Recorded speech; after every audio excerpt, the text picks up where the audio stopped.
बिस्मिल्लाहिर्रहमानिर्रहीम। अस्सलाम वालेकुम। आज का टॉपिक जिस पे बात करूंगा वो है आर्टिकुलेशन डिसऑर्डर्स, जिसमें हम 5 चीज़ों को देखेंगे। आर्टिकुलेशन डिसऑर्डर्स क्या होते हैं, हमारे कौन कौन से आर्टिकुलेटर्स हैं जो कि हमारे स्पीच प्रोडक्शन में हेल्प आउट करते हैं। इसके अलावा एक बच्चा अगर आर्टिकुलेशन डिसऑर्डर्स के साथ होता है तो वो किस तरह की एरर्स करता है और इसकी क्या साइंस एंड सिम्टम्स हैं। इसके अलावा इसकी काजेज़ क्या हो सकती हैं, रीज़न्स क्या हो सकती हैं और इसको ट्रीटमेंट किस तरह से किया जा सकता है। एक जो बच्चा है वो एक ख़ास एज के अंदर अपने मुख्तलिफ वर्ड्स को बोलता है जिसको हम माइलस्टोन्स का नाम देते हैं, जिसमें स्पीच माइलस्टोन्स होते हैं। और अगर बच्चा उस एज में, स्पेसिफिक एज में उस वर्ड को एक ख़ास तरीके के साथ, बेहतरीन तरीके के साथ नहीं बोल पाता है तो उसके साथ क्या है कि आर्टिकुलेशन डिसऑर्डर्स आ सकता है। वो ठीक से नहीं बोल पाएगा और अपनी बात को बेहतर तरीके से कन्वे नहीं कर पाएगा। कुछ बोलना चाहेगा लेकिन कुछ और बोल देगा, तो इसलिए आगे बात जो है वो किसी को समझ नहीं आएगी, जिसको हम आर्टिकुलेशन डिसऑर्डर्स कहते हैं।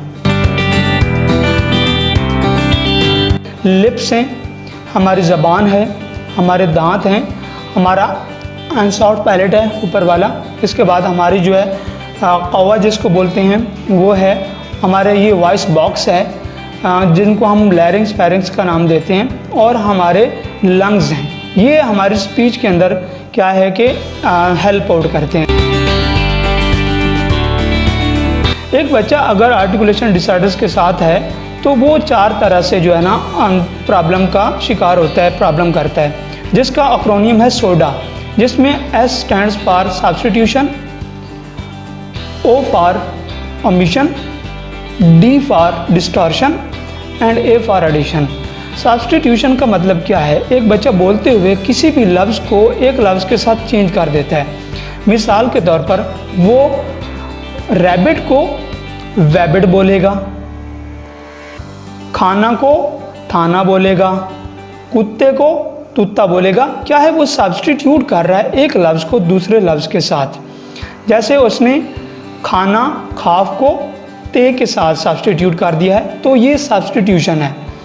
इसके बाद ओ ओमिट कर देता है, किसी भी लफ्ज़ को बोलते हुए छोड़ देना। मिसाल के तौर पर कप को पी साकिन कर देता है, ओमिट कर देता है, का बोलेगा। इसी तरह वो पेंसिल को पेंसिल एल जो है वो साकिन कर देगा, ओमिट कर देगा, तो इसको हम ओमेजन कहते हैं।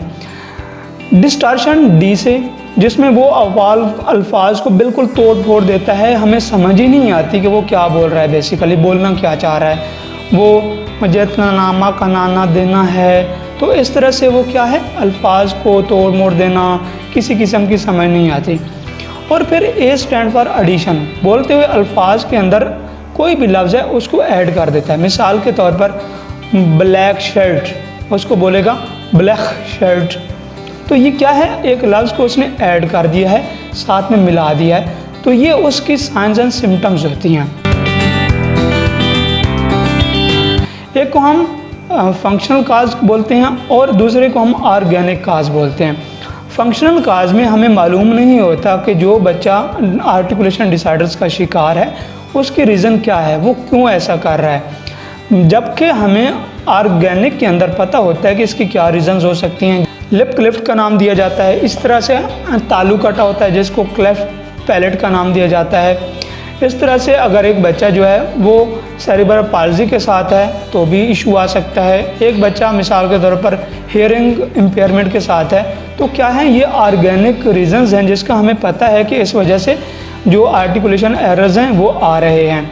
और इसके अलावा किसी बच्चे को, किसी को हादसा आ गया है, उसका जो ब्रेन है वो डैमेज हो गया है। इसके अलावा हम इसको brain injury, traumatic brain injury का नाम भी देते हैं, TBI भी कहा जाता है। तो इस वजह से भी क्या है कि ये रीज़न्स आ सकती हैं और एक बच्चा आर्टिकुलेशन डिसऑर्डर्स का शिकार हो सकता है। इसके अलावा हेरेडिटी में भी आ सकता है, और ख़ुसूसन पेरेंट्स जो हैं वो बच्चे को, मिसाल के तौर पर छोटा जब बच्चा होता है वो अल्फाज को उस तरह से क्या है कि सही से नहीं बोल पाता, तो पेरेंट्स कहते हैं मेरा बेटा थाना खाएगा, मेरा बेटा तेला खाएगा, थाएगा। तो इस वजह से भी क्या है कि बच्चा जो है वो अल्फाज को सही से नहीं बोल पाता है, वो पेरेंट्स की जो कही हुई बातें हैं उनको वो समझता है कि ये अल्फाज जो है इस तरह से हैं। इसके अलावा और भी बहुत सी रीज़न्स हो सकती हैं। मिसाल के तौर पर एक हमारी लैंग्वेज है, हमारी ज़बान है, वो दूसरे से अलग है, तो इस तरह से भी प्रॉब्लम्स आते हैं। ट्रीटमेंट में एक आपको स्पीच एंड लैंग्वेज पैथोलॉजिस्ट के पास जाना चाहिए, आपको कंसल्ट करना चाहिए। वो जो है वो एक मुकम्मल असेसमेंट करेगा, उसके हर अल्फाज को देखेगा कि कौन कौन से अल्फाज में वो प्रॉब्लम कर रहा है। फिर वो क्या करेगा, एक टारगेट जो साउंड है वो बनाएगा। साउंड बनाने के बाद उसको जो है पहले साउंड्स में इस्तेमाल करेगा, फिर उसके बाद उसको वर्ड लेवल पे लेके आएगा, फिर सेंटेंस लेवल पे और फिर कन्वर्सेशन लेवल पे जाकर जो टारगेट साउंड हैं उनको बनाकर, तो इस तरह से वो पूरा एक प्लान बनाएगा। प्लान बनाने के बाद उनको लागू करेगा और इस तरह से एक बच्चा जो है वो इस तरह से प्रॉब्लम से बाहर आ सकता है। तो पेरेंट्स को और बाकी जितने भी प्रोफेशनल्स हैं उनको इस चीज़ की आगाही होनी चाहिए कि अगर ये प्रॉब्लम्स हैं तो उनको किस तरह कंसल्ट करना है, उनको कहाँ पर रेफ़र करना है। तो जितने भी रेफरल हैं वो एक जो प्रोफेशनल है उसको पता होना चाहिए कि इस तरह की प्रॉब्लम मांगने के साथ साथ हमें किस तरह के प्रोफेशनल्स की ज़रूरत है और हमें कहाँ पर उनको जो है वो भेजना चाहिए, और इस तरह से जितने भी प्रॉब्लम्स हैं बच्चों के वो रिज़ॉल्व हो सकते हैं। तो रेफरल बहुत इम्पोर्टेंट होता है इसलिए, और इस तरह से इस प्रॉब्लम्स को हम ख़त्म कर सकते हैं। और एक बच्चा जो है उसके आर्टिकुलेटर जो है उनकी पूरी एक थेरेपी होगी जिसके अंदर ट्रेडिशनल आर्टिकुलेशन थेरेपी है।